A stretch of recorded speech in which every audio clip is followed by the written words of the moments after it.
L'énergie est le moteur de tous les phénomènes naturels. Croissance des plantes, vent, courants marins. Chaque jour, nous consommons beaucoup d'énergie. Elle est présente partout. Dans les transports, la construction des bâtiments, lorsqu'on cuit nos aliments. Elle nous éclaire, nous chauffe et nous rafraîchit. Elle nous permet de communiquer.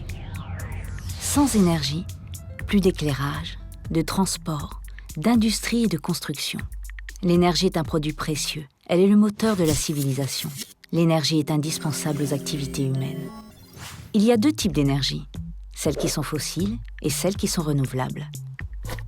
Les énergies fossiles comme le pétrole, le charbon et le gaz sont des énergies qui ne sont pas inépuisables. Nous avons exploité en quelques décennies ce que la Terre a mis des millions d'années à produire. Cette consommation entraîne la dégradation de notre environnement par la pollution de l'air, des océans, de la terre et par la déforestation.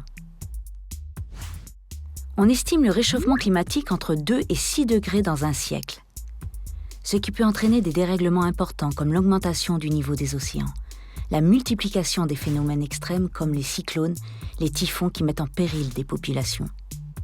Les pays du Pacifique seront les premiers concernés par la montée des eaux. Les énergies fossiles couvrent 80% de nos besoins. Les pays de l'hémisphère nord ainsi que l'Australie et la Nouvelle-Zélande représentent 65% de la consommation mondiale, alors qu'ils ne représentent que 25% de la population. Les pays de l'hémisphère sud vont consommer de plus en plus.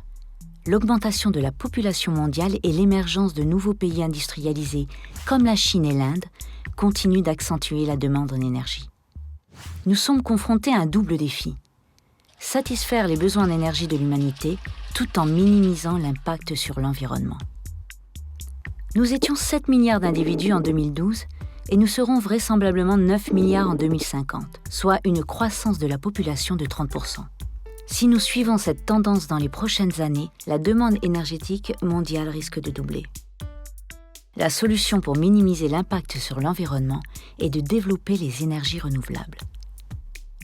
En Nouvelle-Calédonie, nous sommes dépendants à hauteur de 90% des énergies fossiles.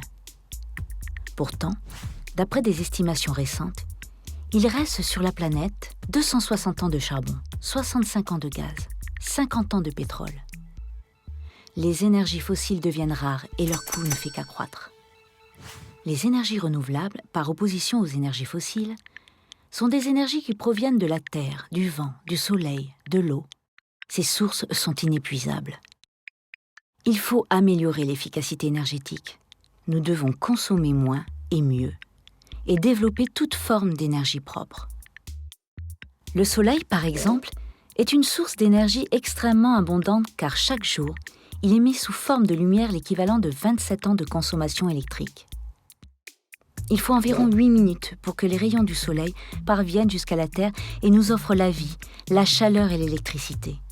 Il faut capter cette énergie transmise vers la Terre et transformer cette lumière en électricité. C'est l'énergie solaire photovoltaïque. Le Soleil est une usine à énergie qui brille depuis 4,5 milliards d'années. Des alternatives existent. Zoom sur Helios Bay, le barrage de Yaté et les éoliennes de Prony. L'avenir est entre nos mains. Nous devons offrir la possibilité aux générations futures de vivre dans un environnement plus sain et plus maîtrisé. C'est le développement durable et nous sommes tous responsables.